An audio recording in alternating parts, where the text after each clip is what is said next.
Good morning, afternoon, everyone.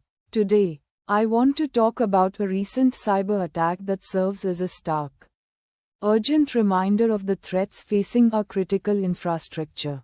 In mid-May, Polish energy facilities were targeted in a destructive cyber operation. And the method of entry?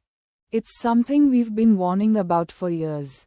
The exploitation of default industrial control system, or ICS, credentials. The details, as reported by cybersecurity agencies like CERTPL and Mandiant, paint a worrying picture. Attackers gained access to multiple devices within these Polish energy facilities. Once inside, they didn't just exfiltrate data. They executed a destructive payload. This means they intentionally wiped devices, rendering them inoperable, causing significant disruption, and potentially serious operational impacts to the energy grid. Now, here's the truly alarming part, the how. This wasn't some cutting-edge, zero-day exploit. The attackers didn't need to invent new ways to break in. They simply walked through an unlocked door. They exploited default credentials. Think about that for a moment. These are the factory-set usernames and passwords that come pre-configured on industrial control systems, on the very equipment that manages power distribution, water treatment, and manufacturing processes. These are credentials that, for whatever reason, had been left unchanged. It's like leaving the master key to your entire critical infrastructure under the doormat for anyone to find.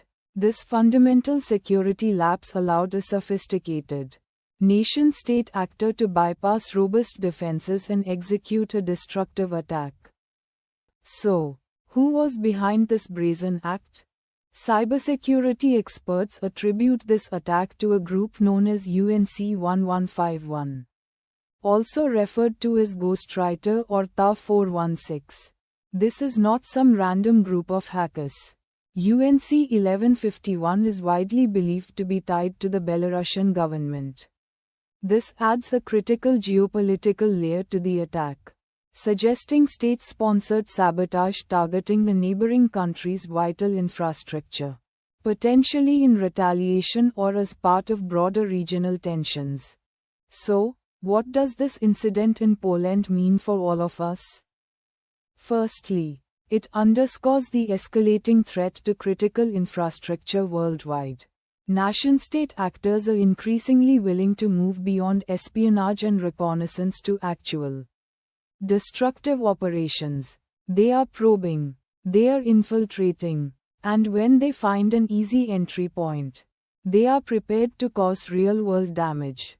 Secondly, and perhaps most importantly, it highlights a persistent, completely avoidable vulnerability, the failure to change default credentials.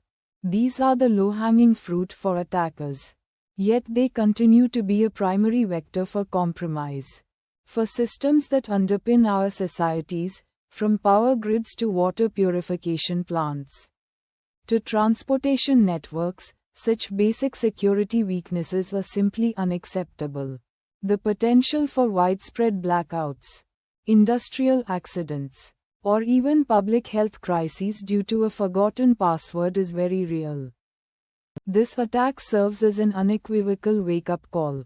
It's a call for every organization, especially those managing critical infrastructure, to go back to basics, to diligently reevaluate their fundamental security posture, change those default passwords, implement multi-factor authentication, segment your networks, conduct regular, thorough audits.